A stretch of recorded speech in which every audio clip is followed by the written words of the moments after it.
All right, sports fans, how's everybody out there doing?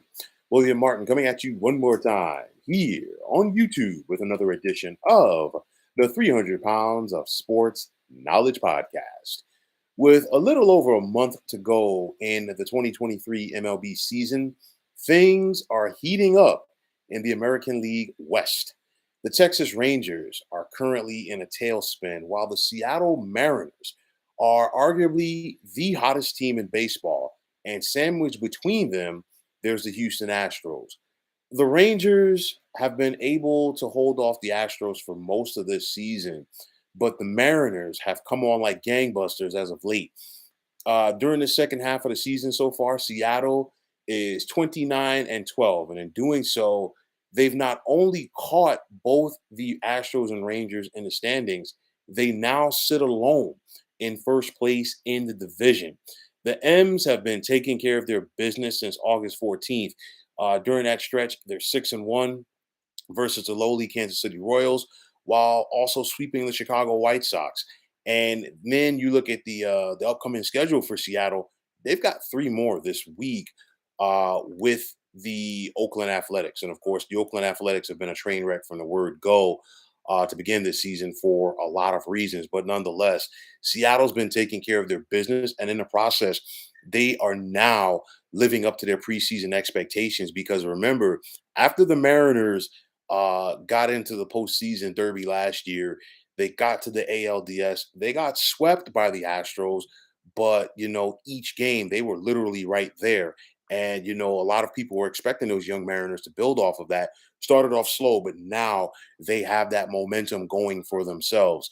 For the Rangers, you have to ask yourselves, where have things gone wrong? As even recently, Texas has lost eight out of their last nine, and they have picked the wrong time to go into a slump.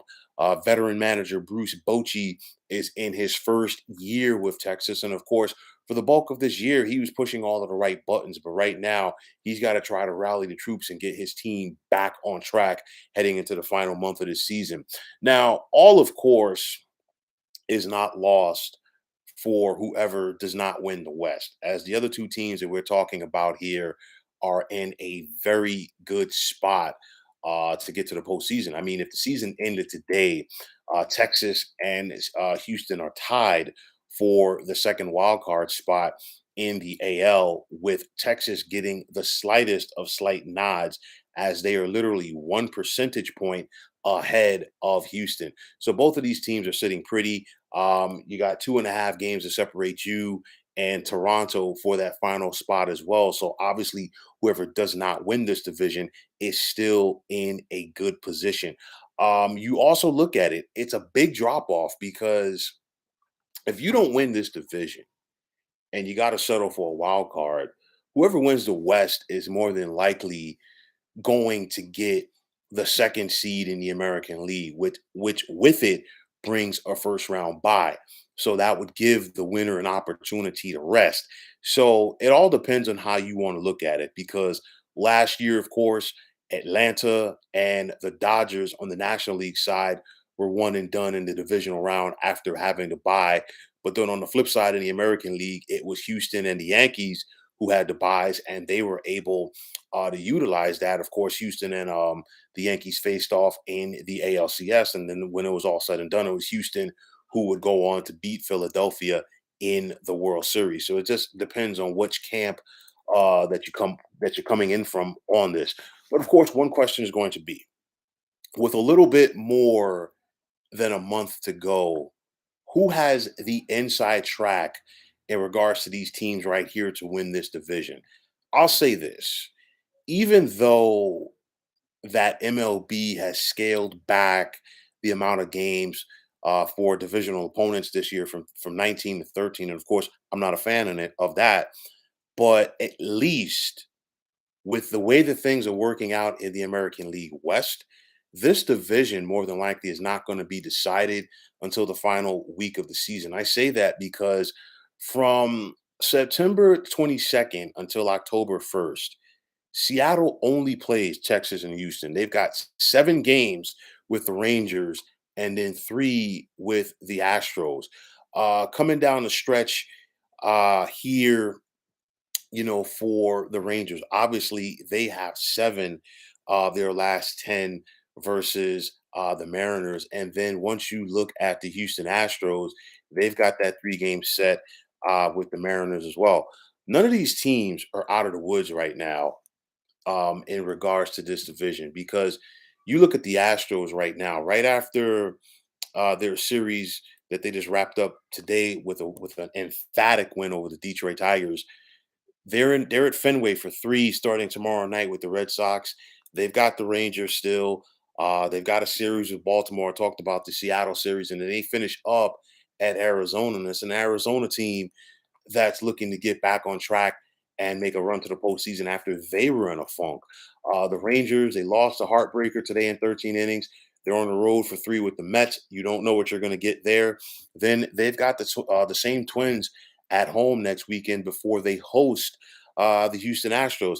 They still have a four-game set in Toronto. They still got a three-game set at home with Boston. And then, of course, all of those games with Seattle. And then for Seattle coming down the stretch here, I talked about those last 10. They've got Oakland this week. They got to take care of their business against the A's before they're in New York next week to take on the Mets.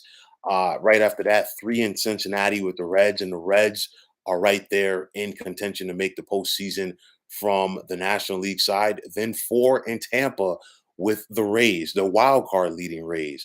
You still got three with the Dodgers, not to mention your stretch there with the Rangers and the Astros. So there is a lot that still has to be decided. Even with the expanded postseason, you still look at division races, and I think this is going to be the tightest race coming down the stretch. Obviously, you think about Baltimore and Tampa in the American League East. That could go either way. Minnesota has basically wrapped it up in the Central. And then on the National League side, it's only a matter of time before the Braves clinch the East. And the same thing can be said for the Dodgers in the West, while Milwaukee is beginning to separate from the pack in the Central. So this is the divisional race to watch here in this season. Who is going to win the American League West? Is it going to be the battle-tested Houston Astros, who are the defending champs? Will the Rangers get back on track, or will the Mariners keep this momentum going? All three teams are represented by veteran managers. Dusty Baker with the Astros, Scott Service with Seattle, and then, of course, Bruce Bochy with Texas. Two of those managers that I just mentioned in Bochy and Baker have World Series championships on their resume, and they're also future Hall of Famers. So they know what it takes in crunch time. This is what it's all about, a battle to the finish. And I do not think that the AL West will be decided until the final week of the season. Let's see who wants it more, and let's see who can get that momentum for themselves heading into October. So, folks, that is going to wrap it up. And as always, I want to take this time out to thank you for tuning into the 300 Pounds of Sports Knowledge podcast here on YouTube. I want to take this time out to thank all of you fine folks out there for tuning in. And if you have not already, please feel free to subscribe to this channel. Now, if you're on Twitter, please feel free to follow me at 300 Pounds of Sports. And like I always say, if you follow me, it will be my pleasure to follow you right back. There's also the sports discussion group on Facebook at the Sports Depot 365. Now you can check it out. Drop a line and be a part of one of the better sports debating sites going on social media. So once again, fine folks, my name is William Martin, and I'm signing off. I'm saying take care and have yourselves a wonderful day.